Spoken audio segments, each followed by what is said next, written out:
Marcus Reaper Holland gave up everything for his daughter.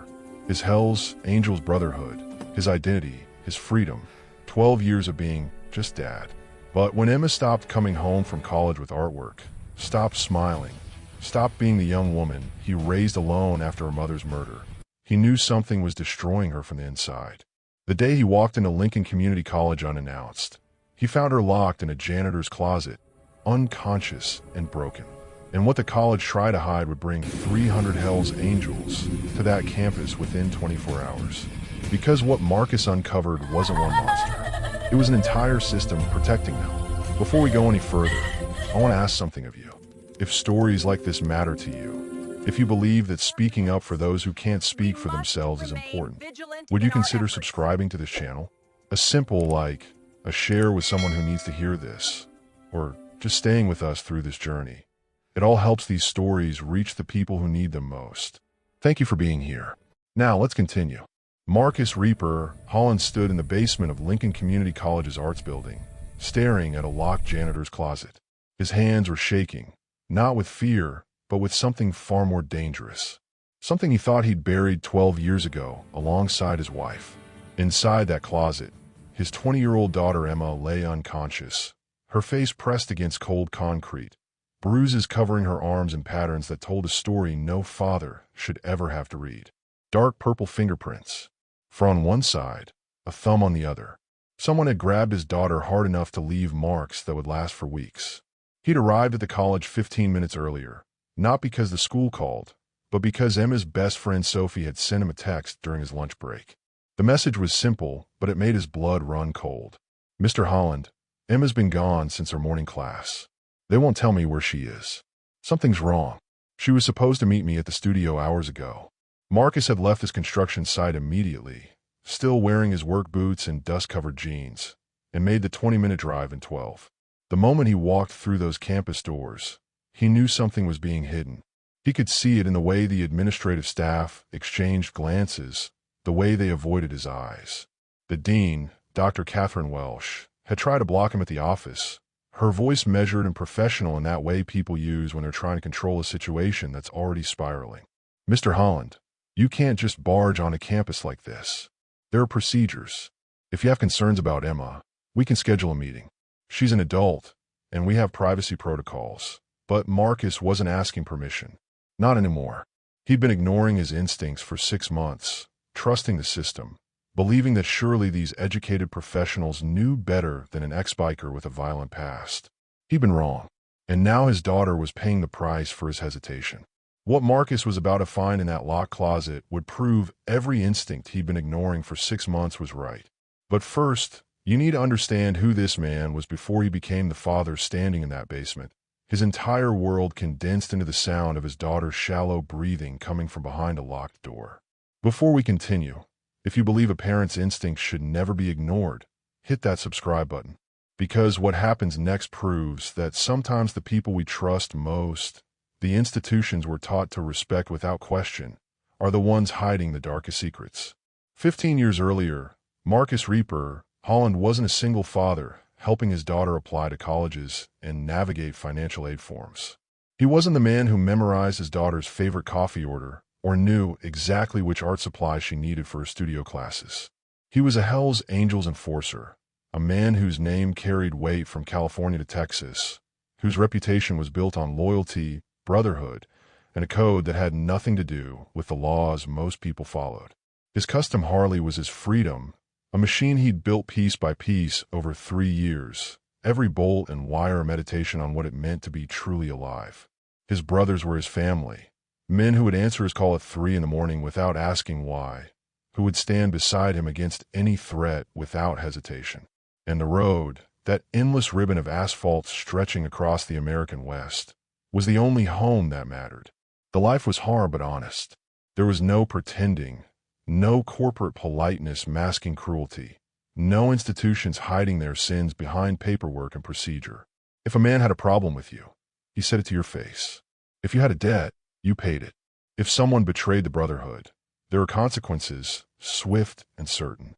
Marcus lived in a world of leather and chrome, of engine roar and wind in his face, of sleeping under stars more often than roofs. He knew every back road from San Diego to El Paso, every dive bar where bikers were welcome, every small town where the local sheriff knew better than a hassle man wearing Hell's Angels colors. Then he met Jennifer. She was a trauma nurse working the night shift at a hospital outside Phoenix, and she didn't flinch when 20 bikers walked into the emergency room at midnight after one of their brothers crashed his bike on a desert highway. While other staff members watched nervously from behind their stations, Jennifer walked right up to the group, her scrubs still stained with someone else's blood, and asked which one needed help. She didn't see the patches on their vests or the tattoos covering their arms. She saw past the leather and the reputation to the man underneath. She looked at Marcus, really looked at him, and saw someone worth knowing. They married within a year. A simple ceremony at a roadside chapel, with 50 Hell's Angels as witnesses. Emma was born 2 years later. A tiny thing with her mother's green eyes and her father's stubborn will, a baby girl who would grip his finger with surprising strength and stare at him like she was memorizing his face. Marcus tried to balance both worlds, to be both the man his brotherhood needed and the husband and father his family deserved. But life on the road doesn't leave easily. It calls to you in the quiet moments, whispers promises of freedom that domestic life can never quite match. Then came the night that shattered everything. Emma was 8 years old enough to understand death, old enough to remember her mother's face for the rest of her life, when Jennifer was murdered in their driveway. Not an accident, not some random act of violence.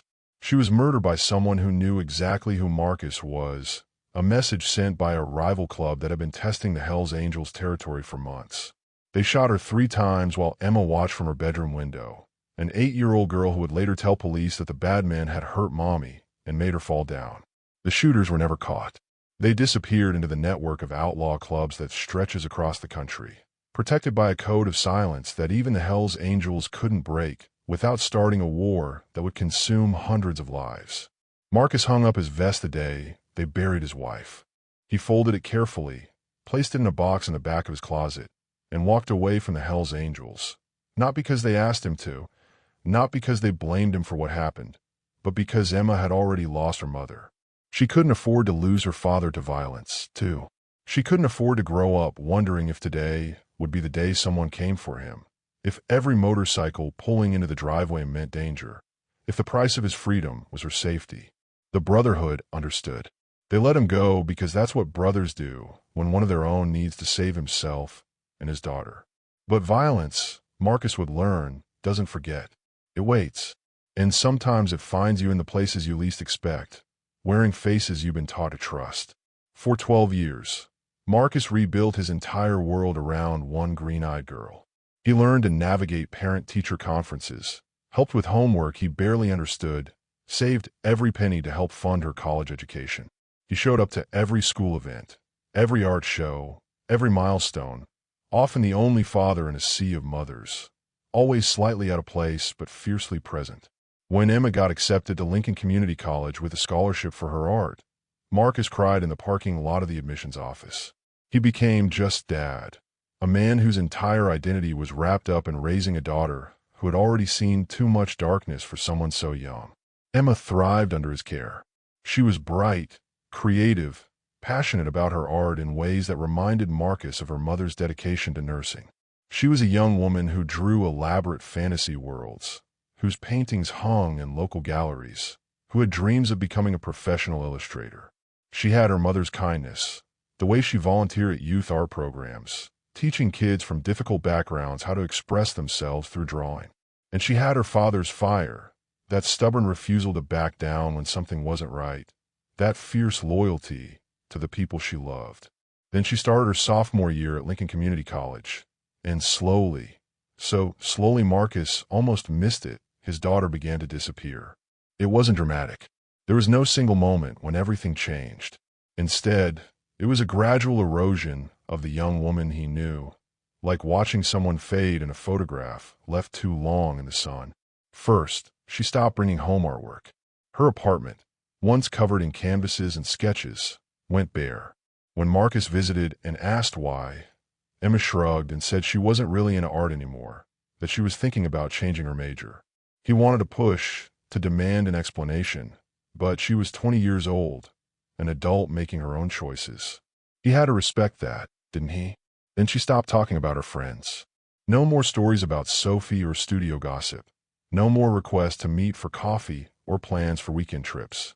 Emma withdrew into herself, and when Marcus called to check in, she barely said more than a few words. She stopped making eye contact during their weekly dinners, pushing food around her plate without eating, responding to his questions with one-word answers that told him nothing. She started flinching at sudden movements, something she hadn't done even after watching her mother die, even during the worst of her grief, when every loud noise made her cry. This was different. This was fear that lived in her body, a constant vigilance that made her shoulders tense whenever someone approached.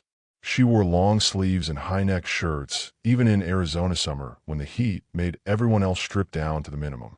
She stopped staying at his place overnight, always finding excuses to leave before dark. And the light in her eyes, the passion that had always defined her, slowly went out like a candle being suffocated. Marcus asked her what was wrong. Every week for 2 months, he asked, trying different approaches, sometimes gentle, sometimes more direct, always desperate for her to trust him with whatever was eating her alive from the inside. And every time, Emma said the same thing, her voice flat and rehearsed in a way that made his skin crawl. "I'm fine, Dad. Just stressed about school." He wanted to believe her. God, he wanted to believe her. It would have been so much easier to accept her words at face value, to tell himself that this was normal for a college student balancing classes and work and life. But a man who's lived the life Marcus lived knows when someone's lying to protect you from the truth. He'd seen it too many times, brothers hiding injuries or debts because they didn't want to drag the club into their problems, women covering bruises with makeup and smiles because they were afraid of what acknowledging the truth would cost. Emma was protecting him from something, and the realization filled him with a dread that grew heavier with each passing day. And the truth, when he finally discovered it locked in a basement closet, was so much worse than he had ever imagined. If you've ever ignored your gut feeling and regretted it, comment, trust your instincts. Because what Marcus was about to discover would haunt him for the rest of his life, and save dozens of students in the process. The text came during Marcus's lunch break on a Tuesday, an ordinary afternoon that would become the dividing line between the life he'd been living and the war he was about to wage. He was working construction now, honest work that had nothing to do with the life he'd left behind, sitting on a stack of lumber at a job site in the Phoenix suburbs, eating a sandwich he'd packed that morning while thinking about calling Emma later to check on her. His phone buzzed against his leg, and he almost didn't check it. He was tired, covered in sawdust, and looking forward to his weekly dinner with Emma tomorrow night, hoping she'd seem more like herself. But something made him pull the phone from his pocket. Maybe instinct. Maybe the same sixth sense that had kept him alive during his years with the Hells Angels. That ability to feel when something was wrong before your conscious mind could process the danger. The message was from Sophie, Emma's best friend since high school, a number he recognized. "Mr. Holland, it's Sophie. Emma never showed up at the studio this morning. She missed our critique session.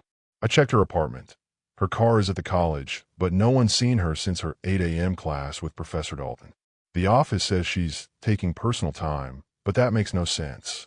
She was anxious last night when we talked. Please come. Personal time." The words echoed in Marcus's head as he stood up, his sandwich forgotten, his co-workers calling after him as he strode toward his truck. Personal time for a dedicated art student who never missed critique sessions, without telling her best friend, without any notification that she was in distress or needed to go home. Every alarm bell that had been quietly ringing in his head for the past 6 months suddenly became a siren. Sophie was Emma's closest friend, the one person his daughter still confided in even as she withdrew from everyone else. If Sophie was worried enough to break the unspoken code of young adults and contact a parent directly, something was desperately wrong.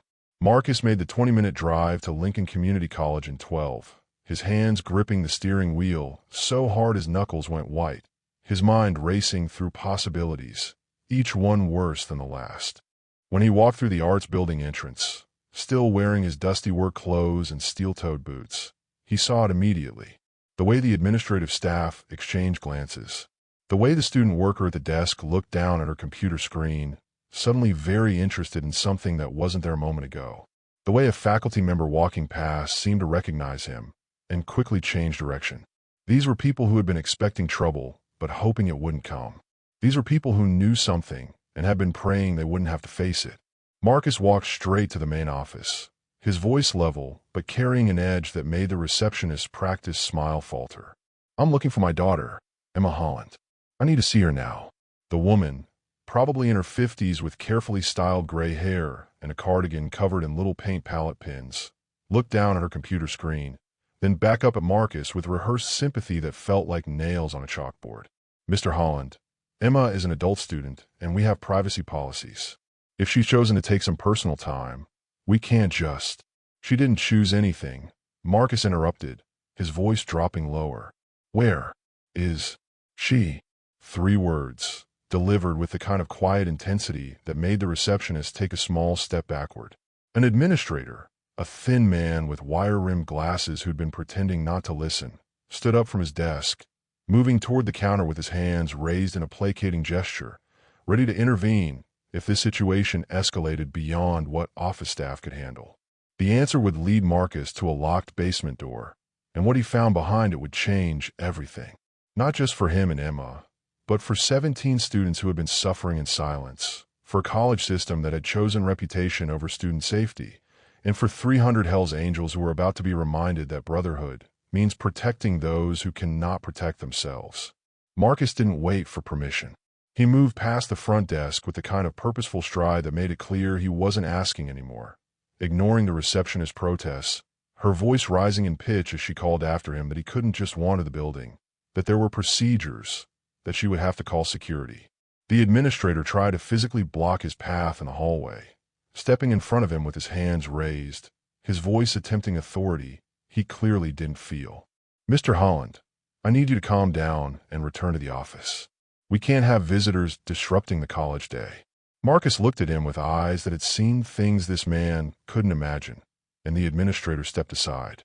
The fluorescent lights overhead hummed with that particular frequency that exists only in institutional buildings, casting everything in a harsh, colorless glow.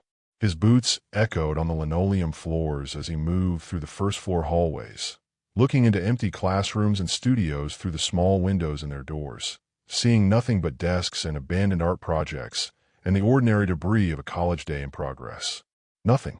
He took the stairs to the second floor 2 at a time, his heart pounding not with exertion, but with a growing dread that felt like ice spreading through his chest. He checked studios, his voice echoing off concrete walls as he called Emma's name. Still nothing. Then he heard it. Faint, barely audible over the hum of the building's heating system and the distant sound of a professor's voice coming from a classroom somewhere above him. A whimper, soft and broken, coming from somewhere below.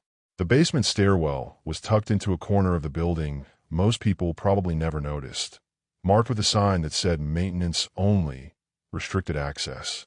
But the door was unlocked, and Marcus descended into dimness, lit only by emergency lighting, the temperature dropping with each step, the air taking on the particular smell of concrete and mildew in spaces that humans don't regularly occupy.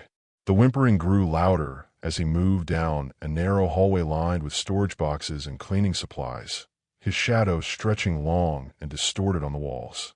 At the end of the corridor, he found a janitor's closet, its door closed and locked from the outside with a simple sliding bolt that could trap someone inside, but would never keep anyone out. Marcus called Emma's name, his voice cracking on the syllables in a way he hadn't allowed himself to sound since the day they buried Jennifer. The whimpering stopped. For a moment, there was only silence, and Marcus felt his heart stop with it. Then a voice, hoarse from crying, barely more than a whisper. "Dad!" Marcus kicked the door. The lock shattered on the first impact, with splintering around the bolt, the door swinging open to reveal a space that couldn't have been more than 4 feet by 6 feet, lit only by the dim lights spilling in from the hallway.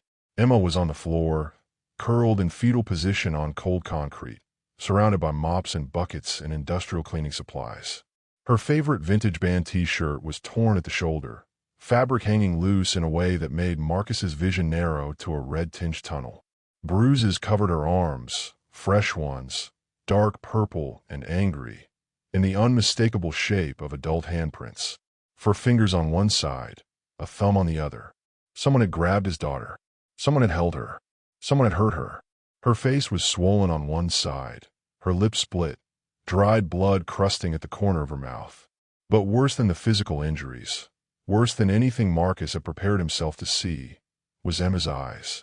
They were empty, hollow in a way that had nothing to do with tears or pain, and everything to do with something fundamental being broken. They were the eyes of someone who had been extinguished from the inside, who had learned that the world was not safe, that adults in positions of authority could not be trusted, that speaking up only brought more pain. Marcus knelt beside his daughter on that concrete floor, his hands shaking as he reached for her, afraid to touch her in case he caused more pain, afraid not to hold her in case she thought he was rejecting her. And for the first time in 12 years, the man who had walked away from violence, who had rebuilt his entire life around peace and stability and being a good father, felt it rising in him again. Not the controlled violence of an enforcer following a code. The other kind. The kind that burns cities and doesn't stop until everything that caused the pain is ash. Baby, who did this to you? His voice was gentle, everything he was feeling carefully locked away, so Emma would only see safety, only feel protection. Emma's lips trembled, her whole body shaking as she tried to form words through tears that had started flowing again the moment she heard her father's voice. Professor Dalton. But Dad, you can't tell anyone. He said. Her voice broke on a sob. He said if I told, he'd ruin my career before it started. He has connections everywhere in the art world. He said you'd cause trouble because of who you used to be, and the college would expel me and blacklist me. He said everyone would believe him instead of me, because he's a respected professor, and I'm just a student with a criminal father. The words hit Marcus like a physical blow, and he understood with horrible clarity what had been happening for the past 6 months. Professor Dalton hadn't just been abusing his daughter. He'd been using Marcus's past, the very thing Marcus had walked away from to protect Emma, as a weapon to keep her silent. He'd turned Marcus's sacrifice into a prison that trapped Emma in abuse she was too terrified to report. This monster had studied them, had learned Marcus's history, had realized that a former Hell's Angels enforcer would be easy to discredit, easy to paint as the real threat if questions started being asked. He'd counted on the system, believing a respected professor over a traumatized student whose father used to run with an outlaw motorcycle club. If predators using fear to silence victims makes your blood boil, comment and own more silence. Because what Marcus did next would prove that some monsters picked the wrong family to terrorize. Marcus carried Emma out of that basement, his arms wrapped around her trembling body as she buried her face against his shoulder and whispered the same thing over and over. Please don't let them take me back to that room. Please, Dad. Please don't make me go back to that room. Each repetition broke something else inside him, but he kept his voice steady, kept whispering back that no one was ever going to hurt her again, that she was safe now, that he had her. He moved through the hallways with his daughter in his arms, and the few students and faculty who saw them quickly looked away, their faces carrying expressions that told Marcus they'd seen something before, they'd suspected something, but they'd chosen not to know. In the main hallway near the administrative offices, Dean Dr. Catherine Welsh was waiting, and she wasn't alone. Standing beside her was the campus security chief, a man in his 60s wearing a uniform, but whose entire demeanor suggested he'd rather be anywhere else than in the middle of whatever was about to happen. Dr. Welsh was a woman in her late 50s, impeccably dressed in a dark pantsuit, her gray hair styled in a way that suggested authority and competence. She looked at Marcus carrying Emma, at the visible bruises on his daughter's arms, at the torn shirt and swollen face, and her expression didn't change. No shock, no horror, no concern, just measured calculation as she decided how to handle a situation that was threatening to spiral beyond her control. Mr. Holland, she began, her voice carrying that particular tone of professional patience that people use when they're trying to manage someone they consider unreasonable. I understand you're upset, but there's been a misunderstanding. If we could just step into my office and discuss this calmly. Marcus's voice, when he spoke, was deadly quiet, the kind of quiet that people who'd lived the life he'd lived recognized as infinitely more dangerous than shouting. A misunderstanding? My daughter was locked in a basement closet, beaten, assaulted, and you're calling it a misunderstanding. Dr. Welsh's expression didn't change, but something flickered behind her eyes. She prepared for this conversation. She had talking points ready. Emma has been struggling academically this semester. Professor Dalton has documented concerns about her emotional stability and her ability to handle constructive criticism. What you're interpreting as assault was actually an incident where Emma became confrontational during a private critique session. Professor Dalton was attempting to de-escalate when Emma became physical. He was defending himself. The injuries are regrettable, but Marcus's voice cut through her explanation like a blade. She's 20 years old and weighs maybe 120. Dalton is what, 50? 200 pounds. Dr. Welsh continued as if he hadn't spoken, her words rehearsed and clinical. But we cannot allow students to assault faculty without consequences. Professor Dalton filed a report this afternoon detailing Emma's increasingly erratic behavior. He has witness statements from other faculty. We have documentation of her declining performance. Mr. Holland, I understand your protective instincts, but Emma is an adult, and sometimes young adults in high-pressure academic environments make poor decisions. We're prepared to offer counseling services and academic support. But if you pursue this matter legally, if you bring your associates onto this campus and create a scene, we will have no choice but to involve law enforcement. Your history makes you a liability. We have extensive documentation that a court would find very persuasive. The realization hit Marcus like cold water. This wasn't the first time. The practiced nature of Dr. Welsh's response, the ready-made narrative that painted Emma as the aggressor, the documentation that had already been filed before Marcus even knew his daughter was hurt. They'd done this before. They had a system for this. The security chief shifted uncomfortably, his hand moving toward his radio, but not quite touching it, clearly uncertain about his role in a situation where a student was obviously injured but the dean was insisting the student was at fault. Marcus interrupted, his eyes never leaving Dr. Welsh's face. How many students has Dalton hurt? The silence that followed told him everything he needed to know. Dr. Welsh's jaw tightened almost imperceptibly, and for just a moment, her mask of professional concern slipped, revealing something harder underneath. She knew. She'd always known. This wasn't ignorance or oversight. This was active concealment. Mr. Holland, she said, her voice dropping lower, taking on an edge that was probably meant to be threatening.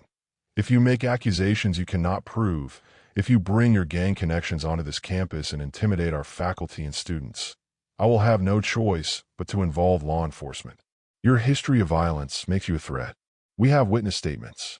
We have documentation. We have Professor Dalton's spotless 20-year record. A judge will believe us over a former criminal whose adult daughter has documented behavioral and academic problems. Think very carefully about what you do next. You could ruin Emma's future. She had just made the worst miscalculation of her life. Because Marcus Reaper Holland hadn't called his associates in 12 years.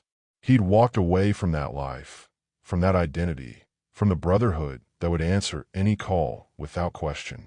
But he was about to make one phone call that would bring 300 Hell's Angels to her doorstep. And by the time the sun rose tomorrow, Dr. Catherine Welsh would understand that some people you don't threaten, and some families you don't corner, and some fathers you should never, ever bet against.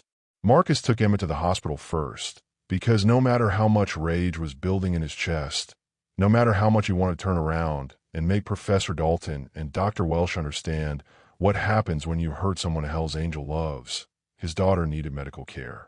The emergency room doctor was a woman in her 40s with kind eyes and hands that moved gently as she examined Emma, documenting every injury with photographs and detailed notes. Bruises at various stages of healing, suggesting this wasn't a single incident, but prolonged, repeated abuse. Lacerations consistent with being shoved against rough surfaces. Evidence of prolonged restraint. The medical terminology was clinical, but the doctor's voice was tight with controlled anger as she compiled her report. I'm mandated to report this, she said quietly once Emma had been sedated with pain medication and was resting in a curtained-off area. But Mr. Holland, I need you to understand something. I've seen cases like this before. Colleges have lawyers. Good ones. They bury these things. They settle quietly, make victims sign NDAs, and the people responsible move to another institution and do it again. A medical report helps, but it's not enough. You need more than documentation. You need leverage they can't make disappear. And you need to be prepared for them to come after Emma's credibility, her mental health, her academic record. They'll try to make her the problem. The doctor's eyes held his, and Marcus understood what she was really saying. The system that was supposed to protect students would protect itself first. If he wanted justice for Emma, he couldn't rely on proper channels and official procedures. He needed to make this too public, too undeniable for anyone to bury. Marcus sat in the hospital parking lot afterward, Emma sleeping in the passenger seat of his truck, her breathing deep, and even from the medication they'd given her for pain. The late afternoon sun was beginning to set, painting the Arizona sky in shades of orange and purple that would have been beautiful if Marcus could have seen anything beyond the images burned into his mind. His daughter on a concrete floor, his daughter's hollow eyes, his daughter whispering that she'd been too afraid to tell him because the monster hurting her had weaponized Marcus's own past against her. His hands were shaking, not with fear but with a rage so pure it felt clarifying, like everything that had been muddled and uncertain for the past 6 months suddenly coming into sharp focus. He pulled out his phone and scrolled through his contacts to a number he hadn't called in 12 years, a number he'd kept even though he'd never expected to use it again. It rang twice, and Marcus found himself holding his breath, wondering if this number even still belonged to the same person, if the Brotherhood he'd walked away from would even remember him after all this time. Reaper. The voice on the other end was gravelly, shocked, like hearing a ghost speak. That really you, brother? Razor. Real name Michael Patterson, Hell's Angels Sergeant-at-Arms, a man Marcus had ridden with for 15 years before everything changed. Razor, Marcus said, and his voice was steady now, clear with purpose. I need the club. All of them. There was a pause on the other end of the line, the sound of movement, a door closing, the background noise of a bar or clubhouse suddenly going quiet. What happened? So Marcus told him. Every detail. Emma. Professor Dalton. The basement. The bruises. The dean's threats. The system designed to protect the abuser and silence the victim. The way they'd used his past as a weapon to keep his daughter trapped. He spoke for 10 minutes straight, and Razor didn't interrupt once, just listen in the way brothers listen when one of their own is bleeding. When Marcus finished, Razor's voice had changed, no longer shocked but cold with purpose, carrying an edge that Marcus remembered from the old days, from the times when the Brotherhood had to handle problems the law wouldn't touch. Where? One word, but contained multitudes. Where do you need us? Where do we make our stand? Where do we show these people that they picked the wrong family to terrorize? Lincoln Community College, Marcus said. I need a show of force. I need them to know they can't hide this. I need every student who's been afraid to speak up to see that they're not alone. I need the people who protected that monster to understand they're not untouchable. You'll have 300 brothers by sunrise, Razor said, and Marcus could hear him already moving, already making calls, the Brotherhood network that stretched across state lines, activating in real time. And Reaper? We've been waiting 12 years for you to call. Emma's family. That means she's protected by every Hell's Angel between here and the coast. Anyone who hurt her just signed their own death warrant. The line went dead, and Marcus sat in the gathering darkness, looking at his sleeping daughter. He leaned close and whispered, No one's ever going to hurt you again. I promise, baby. No one. But what Marcus didn't know yet was that Professor Dalton wasn't working alone, that the rot went deeper than one predator and one complicit dean, that by sunrise when 300 motorcycles descended on Lincoln Community College, they would uncover something that would shake the entire higher education system and prove that evil protected by institutions is the most dangerous kind of all. If you believe real brotherhood means protecting the innocent, hit that like button. Because what happened at sunrise would prove that some families aren't bound by blood. They're bound by loyalty that runs deeper than any law or institution. They came at dawn, and the sound arrived before the sight. A low rumble that started in the distance, growing steadily louder, a rolling thunder that seemed to come from everywhere at once.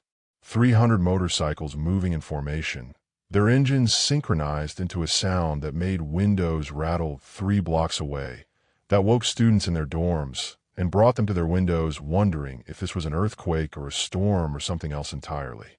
They turned onto the main road leading to Lincoln Community College just as the sun was breaking over the horizon, chrome gleaming in the early light, leather vests bearing patches that announced exactly who these men were and what they represented. Students walking to early morning classes froze on the sidewalks, hands shielding their eyes against the rising sun as they watched the Hell's Angels arrive. Faculty members who'd come in early to prepare for the day appeared in doorways, then quickly retreated back inside, some pulling out their phones to call. Campus security? The police? The administration? What do you do when an army of bikers surrounds a college?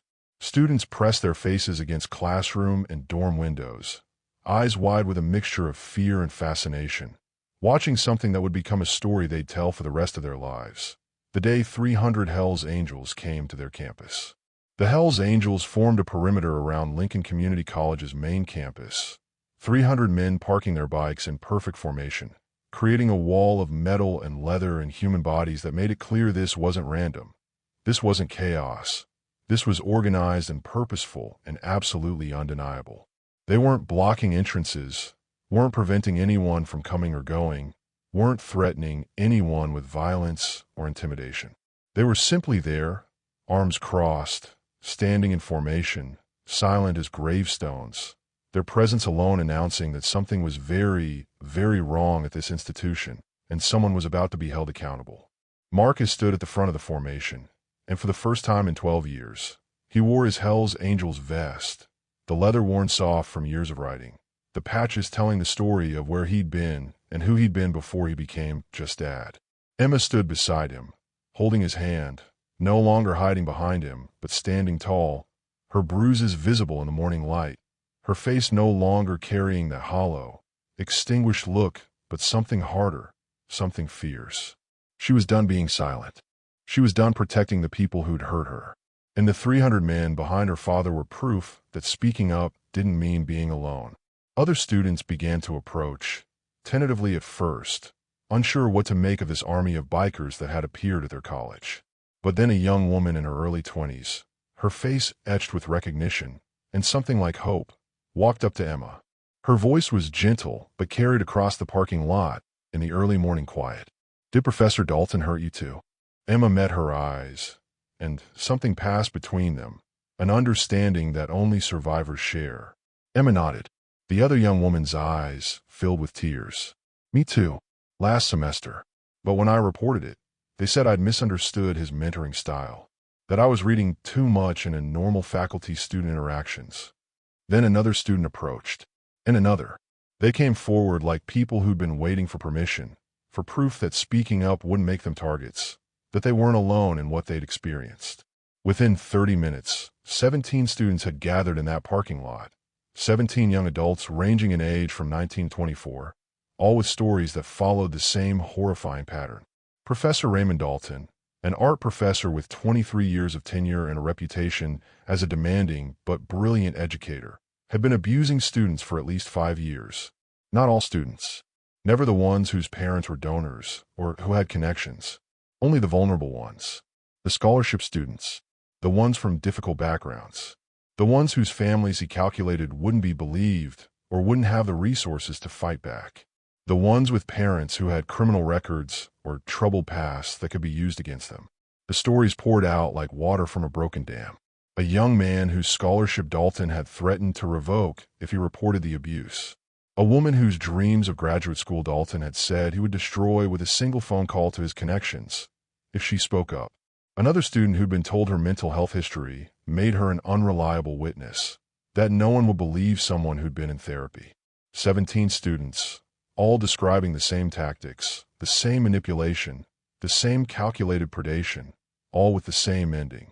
They tried to report it, and the college had buried it. This wasn't about one young woman anymore.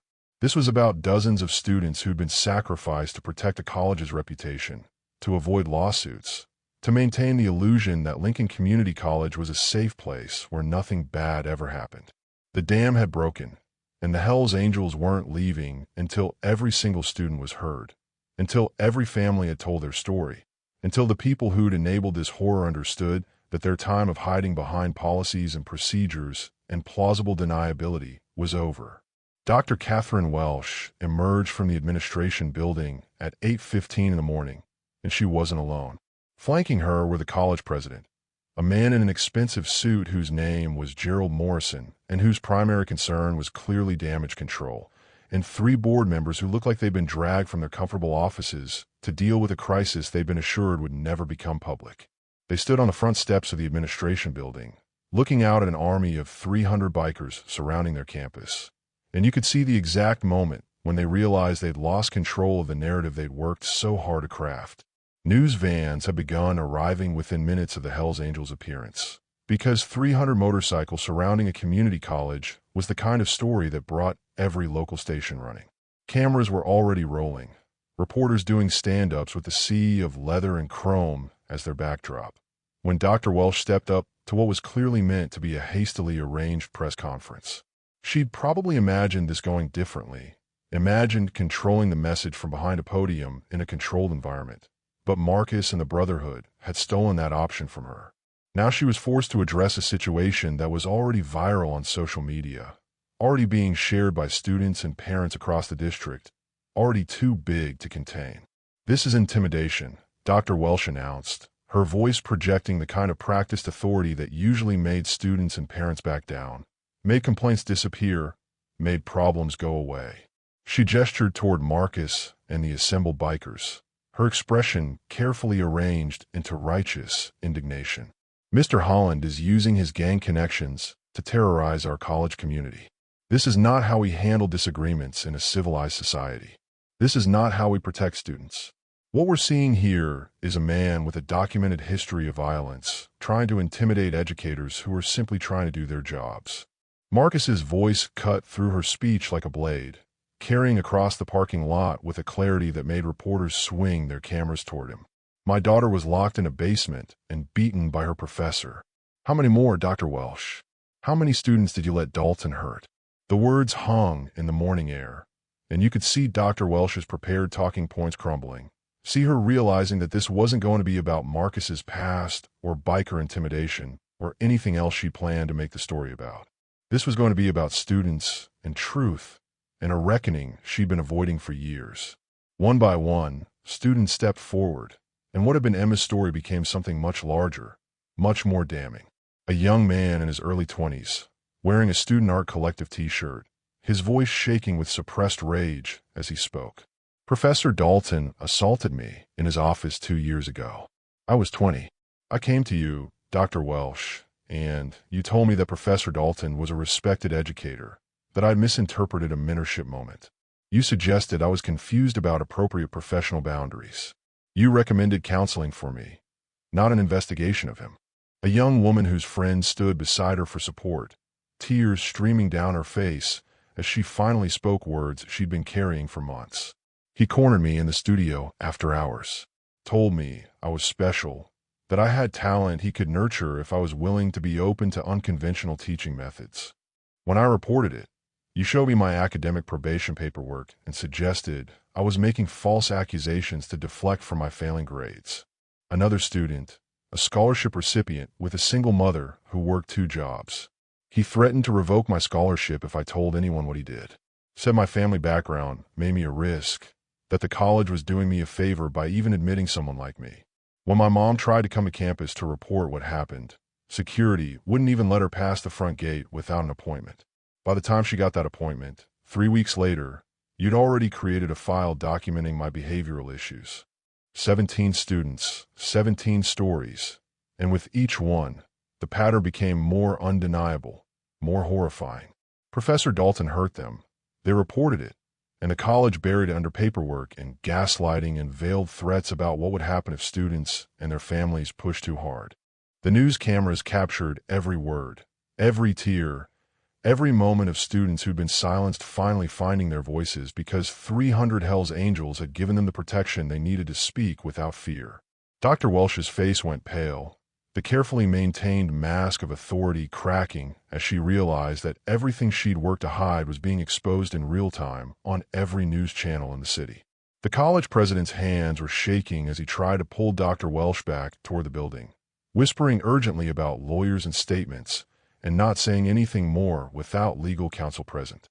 They'd been so confident in their institutional power, in their lawyers and their insurance, and their ability to make problems disappear through settlements and NDAs and the grinding machinery of a system designed to protect itself. But they'd never faced 300 Hells Angels in a community that had finally found its voice. One of the bikers stepped forward then, A man in his 60s with gray hair pulled back in a ponytail and a face that had seen too much of life's cruelty. His vest identified him as preacher, and when he spoke, his voice carried the weight of years of regret. My niece attended this college 3 years ago. She was 19, first in our family to go to college. She tried to tell us Professor Dalton had assaulted her, that he'd used his position to manipulate her. We believed her. We came to you. He pointed directly at Dr. Welsh, his hand steady, his eyes burning with an anger that had been banked for years. You told us our niece was troubled, that she had a history of seeking attention inappropriately, that she was struggling to adapt to college-level expectations and was looking for excuses for her poor performance. You said we could pursue this and put her through the trauma of an investigation that would go nowhere, or we could support her in transferring to another school where she might be more successful. We were working-class people. We didn't know how to fight the system, so we believed you when you said we were helping her by letting it go. And we've lived with the guilt every single day since, wondering how many other students Dalton hurt because we didn't fight hard enough. Preacher's voice broke, and the emotion in it was raw and real in a way that no amount of institutional doublespeak could counter. How many families did you gaslight, Dr. Welsh? How many students did you sacrifice to protect your college's reputation? How many parents did you convince that their children were the problem, not the predator you were protecting? The real villain wasn't just Professor Dalton. Everyone watching understood in that moment. It was the system that had protected him, the institution that had chosen its own reputation over the safety of the students in its care, the adults who'd made calculated decisions to silence victims rather than stop an abuser. If institutions protecting predators over students disgust you, comment, "I stand for justice." Because what happened next would prove that when communities unite, when people refuse to be silenced, no amount of institutional power can hide the truth. The police arrived within the hour, but not to disperse the bikers as Dr. Welsh had clearly hoped they would. They came because 17 students had made formal complaints, because a Hell's Angels presence meant this situation couldn't be ignored or quietly managed, because the news cameras meant everything that happened next would be public record. Detective Maria Santos was the lead investigator, a woman who'd worked abuse cases for 15 years and had seen enough institutional cover-ups to know exactly what she was looking at. She took statements from every student, her face growing harder with each story, her notes filling page after page with a pattern of abuse so clear and so long-standing that it could only have continued with active protection from the administration. Then Detective Santos did something Dr. Welsh had hoped would never happen. Something the dean had probably lost sleep over for years, terrified that this day would come. She got a warrant to search the college. Not just Professor Dalton's office, but the entire arts building, every storage room and closet and space where evidence might have been hidden.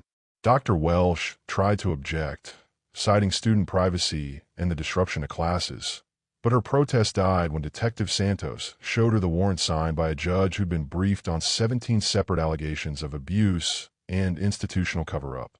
The campus was now a crime scene, and every door Dr. Welsh had kept locked was about to be opened. What they found in the basement would make even seasoned detectives sick, would haunt the officers who processed the evidence for years afterward. In Professor Dalton's private studio space, tucked behind a false panel in a storage closet that most people probably didn't even know existed, Detective Santos found photographs and videos. Hundreds of files, organized in folders by year and by student, a meticulous record of predation that spanned at least 7 years. Students in vulnerable positions, some of them clearly taken without their knowledge in the studio spaces. Others in that basement closet where Emma had been locked. Young people who looked terrified or unconscious or both. The images were evidence of crimes far worse than the assault and intimidation that had been reported, proof that Professor Dalton hadn't just been abusing his position of authority, but had been documenting his crimes like trophies.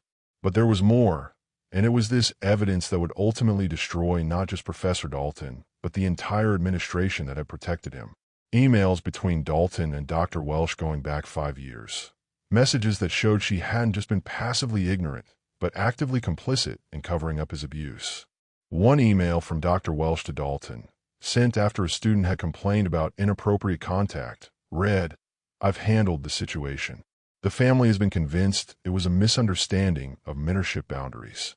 In the future, please be more discreet about your teaching methods. Another, sent after a different complaint. We cannot afford another incident like this before accreditation review. I've documented academic and behavioral issues with this student that will support our narrative if the family pursues this further. The emails painted a picture of systematic cover-up, of an administrator who'd known exactly what was happening and had made calculated decisions to protect the abuser rather than the victims. There were threats to students documented in writing, messages to families warning them that if they pursued legal action, the college would fight them with every resource available, that they would paint their children as troubled and unreliable, that a legal battle would only traumatize their kids further and destroy their academic futures. It was textbook institutional gaslighting, and Dr. Welsh had been foolish enough to leave a paper trail. Detective Santos found more. The college had paid 3 families to sign non-disclosure agreements and transfer their children to other schools, hush money to avoid scandal, settlements that came with ironclad language preventing the families from ever speaking about what had happened to their children. The Board of Trustees had been briefed on these potential liability issues in closed sessions. Minutes that showed they discussed the cost-benefit analysis of terminating Professor Dalton versus retaining him. The conclusion had been that terminating him without criminal charges would be an admission of institutional failure, would open the college to lawsuits, would damage the school's reputation, and potentially affect enrollment. So they kept him on staff, had him sign a document promising to maintain appropriate professional boundaries with students, and had increased monitoring that apparently consisted of absolutely nothing. The cover-up went all the way to the top, from Professor Dalton to Dr. Welsh, to the college president, to the Board of Trustees itself. This wasn't one bad actor slipping through the cracks. This was institutional rot, a system that had been designed to protect students, but had instead been weaponized to protect adults who harmed them. Every level of authority had known, or should have known, and every level had made the same choice. Protect the institution, silence the victims, avoid the scandal at any cost. Detective Santos emerged from the building 3 hours after she'd entered, her face ashen, her hands full of evidence bags, and her officers carrying boxes of documents and hard drives that would take months to fully process. She walked directly to where Marcus and the assembled students and families were waiting, the Hell's Angels still standing in silent formation behind them, and her voice was tight with controlled fury when she spoke. "We're arresting Professor Dalton today. But this goes way beyond one predator. The entire administration enabled him. Dr. Welsh knew. The president knew. The board knew. They all chose to protect him instead of your children, instead of you. They're all going down." The word should have felt like victory, like the justice that had been so long denied was finally arriving. But mostly it just felt like vindication mixed with rage. Because if the adults in charge had done their jobs, if they believed the first student who reported abuse, if they'd chosen to protect students over reputation, Emma and 16 other young people would never have been hurt. This was justice beginning, but it could never undo the trauma, never give back the innocence and trust that had been stolen, never erase the scars that these students would carry for the rest of their lives. Professor Raymond Dalton was arrested at his home that afternoon, and the entire scene was broadcast live on every news channel in the state. He answered the door in casual clothes and a confident smile. The expression of a man who'd been protected for so long that he'd stopped believing consequences would ever find him. That smile vanished the moment he saw the police, saw the cameras, saw in the background 300 Hell's Angels watching from the street where they'd followed the arrest team. The handcuffs clicked around his wrists, the sound sharp and final in the afternoon air. Cameras flashed, capturing every moment of a predator finally being held accountable. And somewhere in the rumble of idling motorcycle engines, there was a sound that might have been satisfaction. Dr. Catherine Welsh was arrested at the college the same day, let out in handcuffs in front of students and faculty who believed in her authority, who trusted her to keep their campus safe. The college president, Gerald Morrison, resigned within 24 hours, though his resignation came with a golden parachute that infuriated the community, a severance package worth hundreds of thousands of dollars, even as he abandoned a sinking ship he'd helped create. 3 board members were charged with obstruction of justice and criminal negligence in their duties, their decades of public service ending in criminal trials that would expose just how much they'd known and how little they'd cared. The trial lasted 4 months, and every day of it was packed with families who needed to see justice delivered, with Hell's Angels who'd promised to stand witness until the end, with reporters who'd made this case a national story about institutional betrayal and the courage it takes to stand against systems designed to silence you. The evidence was overwhelming in its scope and its horror. Photographs and videos that made jury members weep. Emails that showed calculated cruelty and systematic cover-up. Testimony from 17 students, each one telling a story of a young person who'd been hurt and a system that had punished them for speaking up. Medical records documenting injuries that should have triggered immediate investigation, but had instead been dismissed as accidents or self-inflicted for attention. And the voices of students who finally felt safe enough to speak, who took the stand and told their stories to a courtroom full of strangers because they knew their families and an army of bikers were sitting behind them, protecting them from the people who tried to destroy them. Emma testified, her voice steady even though Marcus could see her hands shaking. She told the jury about being locked in the basement, about Professor Dalton's manipulation and abuse, about how he'd weaponized her father's past to keep her silent. She told them about 6 months of hell, and when she was done, there wasn't a dry eye in the courtroom except for Professor Dalton's, whose face remained impassive, cold, utterly without remorse. Professor Raymond Dalton was convicted on 28 counts spanning 7 years of predation, sexual assault, abuse of authority, production of illegal images, witness intimidation, stalking. Each count carried its own sentence, and when the judge added them together, the number was 45 years without possibility of parole. Dalton would die in prison, and nobody in that courtroom felt even a moment of sympathy for him. Dr. Catherine Welsh was convicted of obstruction of justice, criminal negligence, and conspiracy to conceal abuse. 15 years. The board members received lighter sentences, 3 to 5 years each, but their lives were effectively over, their reputations destroyed, their names forever associated with one of the worst institutional failures in the state's higher education history. The college was sued by every student and their families, 17 separate lawsuits that were eventually consolidated into one massive case that laid bare every failure, every cover-up, every moment when adults in positions of authority had chosen wrong. The settlements totaled $47 million, money that came from insurance policies and the college's endowment and donors who were horrified to learn what had been happening in an institution they'd supported. It was money that could never undo the trauma, could never give these young people back their sense of safety and trust, could never erase the nightmares or the years of therapy they would need. But it was at least an acknowledgement of institutional betrayal, a public admission that the system had failed in the most fundamental way possible.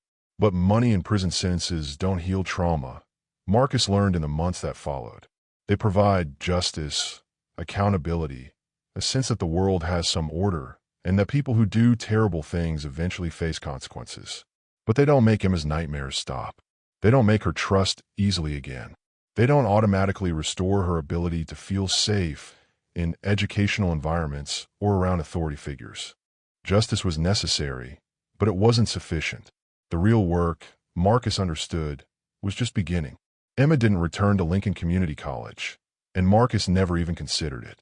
The campus itself had become a monument to trauma, every building and classroom, and especially that basement storage room, carrying memories that would haunt Emma for years.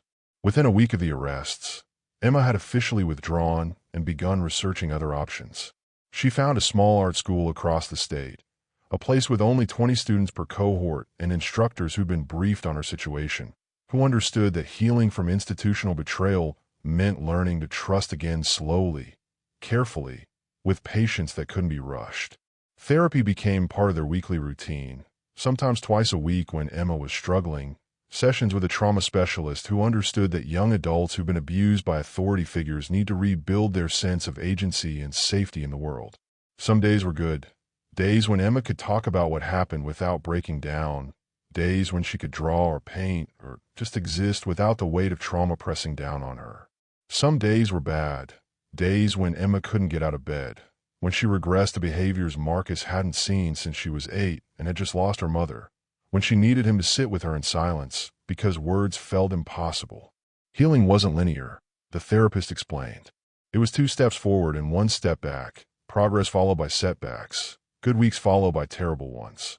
Marcus learned to be patient with a process that had no clear endpoint, no moment when he could declare Emma fixed and move on. But slowly, almost imperceptibly at first, Emma began to come back to herself, or maybe to a new version of herself, one that carried scars but also carried strength. She started creating art again, and at first the pieces were dark, angry, full of locked doors and shadows and figures trapped behind barriers.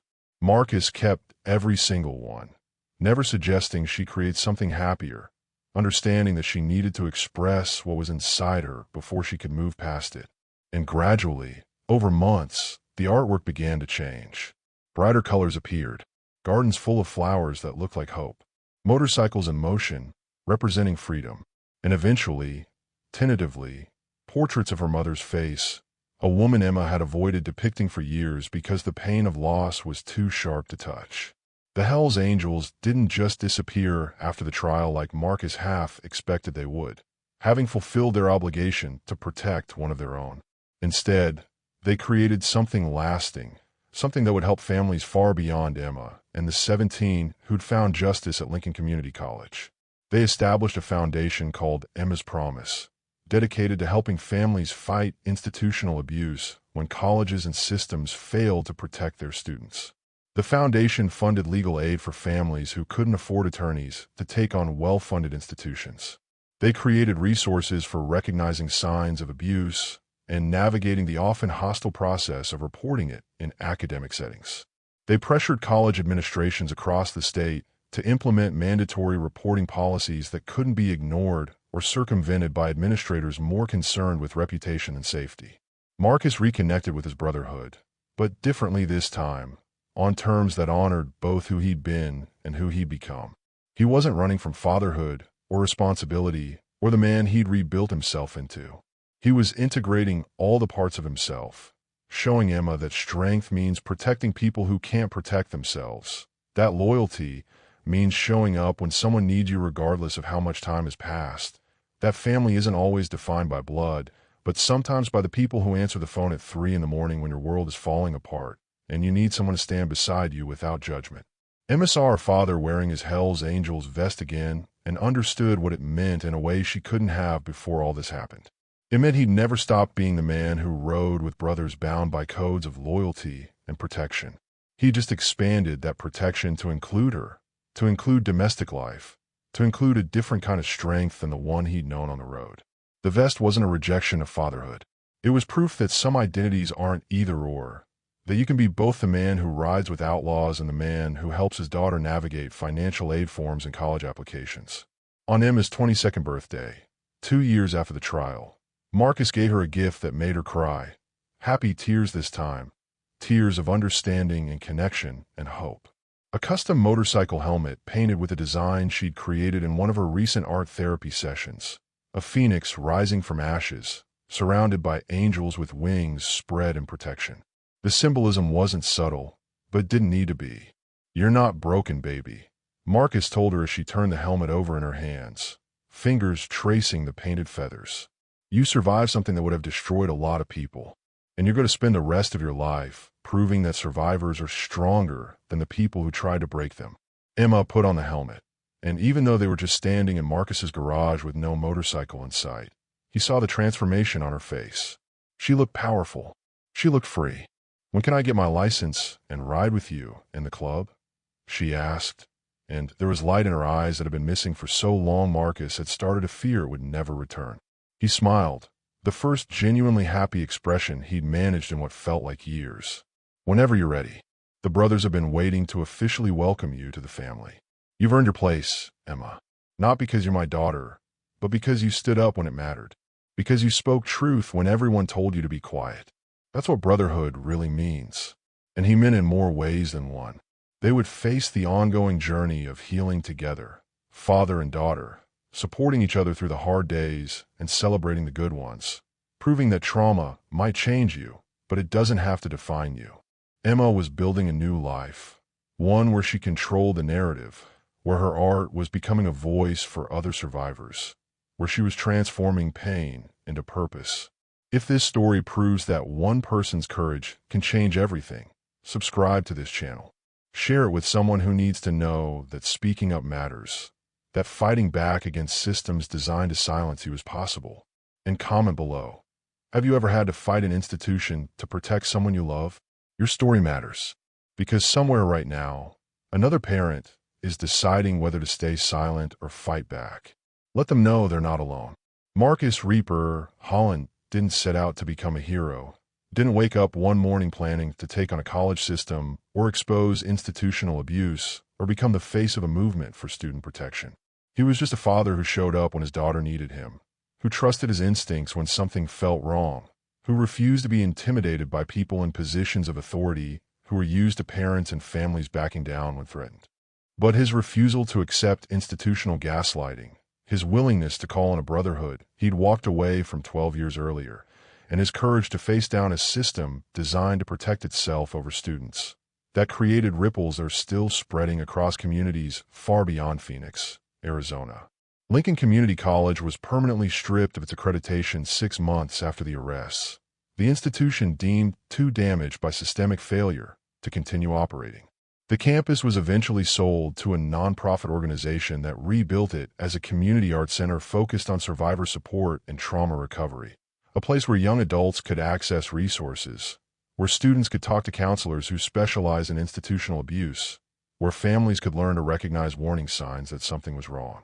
The old college's name was removed, replaced with a new one, the Emma Holland Center for Student Advocacy and Protection. Emma had been embarrassed when they told her, but Marcus saw the pride underneath, the understanding that her pain had been transformed into protection for others. Professor Dalton's case led to state legislation requiring independent oversight of all abuse investigations at public colleges and universities, laws that prevented administrators from investigating themselves, that mandated outside agencies be involved any time allegations of faculty misconduct were made. The laws weren't perfect, but they created barriers that would make it harder for another predator to operate with institutional protection.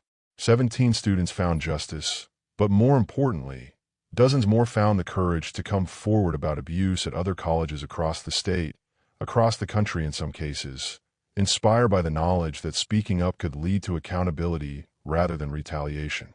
And Emma, the young woman who'd been locked in a basement and told she was making everything up, who'd been threatened into silence by a predator who thought he'd chosen a victim too afraid to fight back, she became something neither Dalton nor Dr. Welsh could have predicted. At 22, she rides with the Hells Angels on charity runs benefiting Emma's Promise, raising money for legal defense funds and counseling services for student survivors. She speaks at college orientations and survivor events, her voice steady and strong as she tells her story not as a victim, but as someone who fought back and won. She's completing her degree at her new art school, and her senior thesis project is a series of paintings about institutional betrayal and the journey from trauma to empowerment. Several pieces have already been acquired by museums focusing on social justice art. Emma is not defined by what happened to her in that basement or in the months leading up to her rescue. She's defined by what she did with it, by her courage to testify, by her refusal to stay silent, even when silence would have been easier, by her commitment to making sure no other student has to suffer the way she did. She carries scars, physical and psychological, that will never fully disappear. But she also carries strength that comes from surviving and choosing not to let that survival be the end of her story, but rather the beginning of a new chapter. This isn't just a story about one young woman and her father, though it's certainly that. It's a story about what happens when one person refuses to be silent, when one parent trusts their instincts over the reassurances of authority figures, when one community decides that protecting students matters more than protecting reputations. If you know a young person who seems different lately, withdrawn, scared in ways they can't explain, trust your instincts. Ask questions. Don't stop until you get real answers, because the worst thing we can do as adults is look away when something doesn't feel right, is accept easy explanations for complex changes, is prioritize our own comfort over a young person's safety.